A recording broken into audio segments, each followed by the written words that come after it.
Bonjour à tous.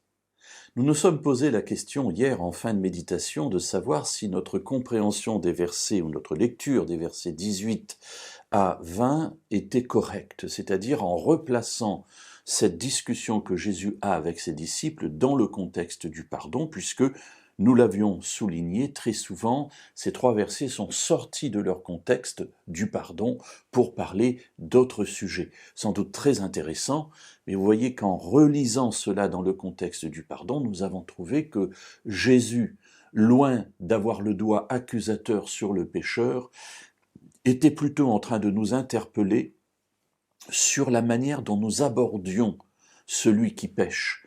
Est-ce que nous le faisons dans l'état d'esprit de Dieu? Est-ce que nous le faisons avec la volonté de l'amener au salut? Est-ce que nous sommes remplis des entrailles de miséricorde comme Dieu l'est lorsqu'il s'approche de nous qui sommes pécheurs? Et nous avions terminé notre réflexion en nous posant la question de savoir est-ce que nous avions bien fait de remettre cela dans le contexte du pardon. Alors lisons aujourd'hui le début de la réaction, ou plus exactement la réaction de Pierre. Évidemment, Jésus est en train de parler aux disciples, et voyons sa réaction. Alors Pierre s'approcha, et c'est bien lié, il était en train d'écouter, puis il s'approche. Alors Pierre s'approcha et lui dit, « Seigneur, combien de fois pardonnerai-je à mon frère lorsqu'il péchera contre moi? Jusqu'à 7 fois ?» Pierre a bien compris ce que Jésus est en train de lui dire. Et nous voyons que nous avons eu raison de replacer cela dans ce contexte du pardon. On ne parle que de pardon dans tout ce récit. Et Pierre s'approche et il se gratte la tête, il a réfléchi, il a bien compris que Jésus est en train de lui dire « Eh mon ami, il faut pardonner ». Le but n'est pas de dénoncer le péché, le but est de ramener le pécheur sur la voie de la vie, sur la voie de la réconciliation avec Dieu. Nous ne sommes pas là pour dénoncer le péché. Très souvent, j'entends cela dans des églises, il faut dénoncer le péché. Mes amis, non, il faut ramener le pécheur à la repentance et à la réconciliation.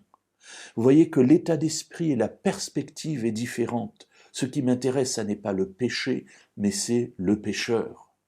Et cela change tout dans nos relations avec notre prochain. Et Pierre l'a bien compris. Alors, il s'approche de Jésus et puis il dit, « Seigneur, tu es en train de me dire qu'il faut que je pardonne jusqu'à 7 fois celui qui a péché. » Alors, pourquoi 7 fois? Tout simplement parce que 7 est le chiffre de la perfection. Donc, Pierre est en train de dire à Jésus, ce que tu me demandes, c'est de pardonner toujours, de pardonner à la perfection celui qui a péché, et notamment celui qui a péché contre moi, évidemment. Pierre est bien dans le processus que Jésus souligne. Alors oui, Pierre a bien compris quelque chose. Pourtant, la fin de ce verset 21 de Matthieu 18 nous dit « Jésus lui dit ».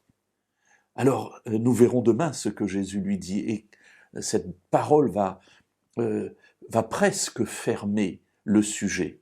Je dis presque parce qu'après il y aura toute une parabole pour expliquer ce que Jésus entend par le pardon, mais au moins pour nos méditations du matin, cela fermera le sujet.